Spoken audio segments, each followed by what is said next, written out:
बालकांड, रामायण और रामचरितमानस के महान महाकाव्य का एक हिस्सा है, जिसका श्रेय वाल्मीकि और तुलसीदास को दिया जाता है, जिसमें भगवान राम और उनके भाइयों का चित्रण बड़ी खूबसूरती के साथ किया गया है।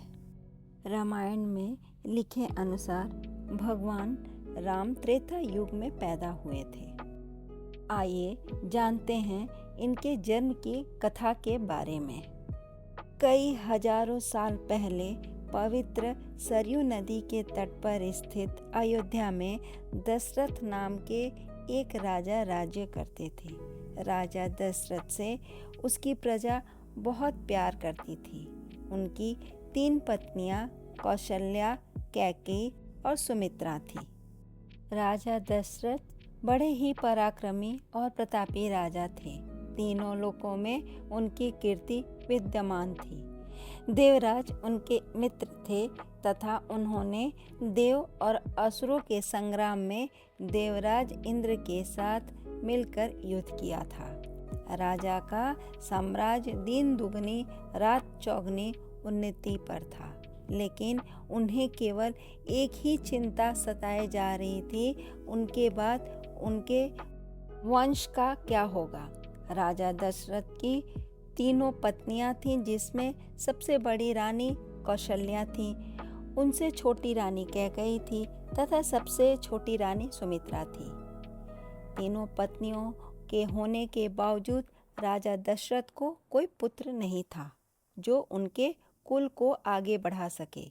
इसलिए उन्हें इसी विषय पर विचार विमर्श करने के लिए राजा दशरथ अपने कुल गुरु वशिष्ठ के पास पहुँचे और उन्होंने इस समस्या का समाधान पूछा। उनके कुल गुरु ने बताया उन्हें पुत्र प्राप्त करने के लिए पुत्रेष्टि यज्ञ संपन्न करना होगा, जिसके फलस्वरूप उन्हें पुत्र की प्राप्ति अवश्य होगी। लेकिन साथ ही यह शर्त भी रखी कि वह स्वयं पुत्रेष्टि यज्ञ नहीं करवा सकते। इस यज्ञ के लिए राजा दशरथ को स्वयं जाकर श्रृंग मुनि को प्रसन्न करना होगा। श्रृंग मुनि अर्थवेद के पूर्ण ज्ञाता हैं और पुत्र कामेष्टि यज्ञ के विशेषज्ञ हैं। वही इस यज्ञ को संपन्न करवा सकते हैं। राजा दशरथ पैदल ही वन में श्रृंग मुनि के पास जाते हैं तथा उनसे आग्रह करते हैं, संतान सुख के लिए व्याकुल हैं, कृपया करके मेरी समस्या का समाधान कीजिए। राजा दशरथ की सादगी तथा विनम्र आदर भाव के कारण श्रृंग मुनि प्रसन्न हुए और उन्होंने दशरथ को वचन दिया कि वह उनका पुत्र कामेष्टि यज्ञ करवाएंगे।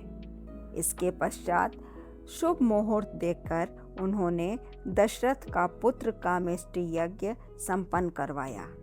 यज्ञ संपन्न होने के बाद हवन कुंड में से अग्निदेव एक खीर का पात्र लेकर प्रकट हुए और राजा दशरथ से बोले, हे राजन, यह खीर ले जाओ और अपनी 3 रानियों को बराबर खिला दो। इससे तुम्हें संतान प्राप्ति अवश्य होगी। राजा दशरथ खीर का पात्र ले जाकर रानी कौशल्या तथा रानी कैकेयी को दे देते हैं। रानी कौशल्या तथा रानी कैकेयी अपने अपने पात्र में से एक एक निवाला सबसे छोटी रानी सुमित्रा को खिला देते हैं, जिसके प्रभाव से कुछ समय बाद राजा दशरथ के घर में एक साथ 4 पुत्रों का जन्म होता है। रानी कौशल्या सबसे बड़े पुत्र राम को जन्म देती हैं। उसके कुछ ही समय बाद रानी कैकेयी राजा दशरथ के दूसरे पुत्र भरत को जन्म देती हैं। कुछ घड़ी बीतने के पश्चात रानी सुमित्रा राजा दशरथ के तीसरे पुत्र लक्ष्मण को जन्म देती हैं तथा कुछ ही क्षण बाद वह दशरथ के चौथे पुत्र शत्रुघ्न को जन्म देती हैं। और इसी प्रकार पृथ्वी पर बढ़े हुए पाप अत्याचार को मिटाने के लिए भगवान नारायण स्वयं राजा दशरथ के पहले पुत्र श्री राम के रूप में जन्म लेते हैं।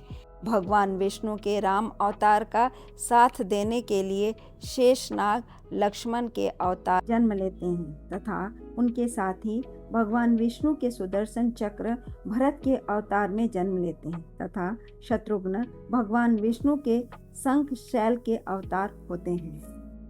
श्री राम, लक्ष्मण, भरत और शत्रुघ्न को 4 पुरुषार्थ का रूप माना गया है, जिसमें श्री राम धर्म के रूप होते हैं तथा भरत मोक्ष के रूप होते हैं। उसके साथ ही लक्ष्मण जी को काम का प्रतीक माना गया है तथा शत्रुघ्न जी को धन का रूप माना गया है। जय श्री राम। कहानी अच्छी लगे तो लाइक करें, सब्सक्राइब करें और शेयर करना ना भूलें। धन्यवाद।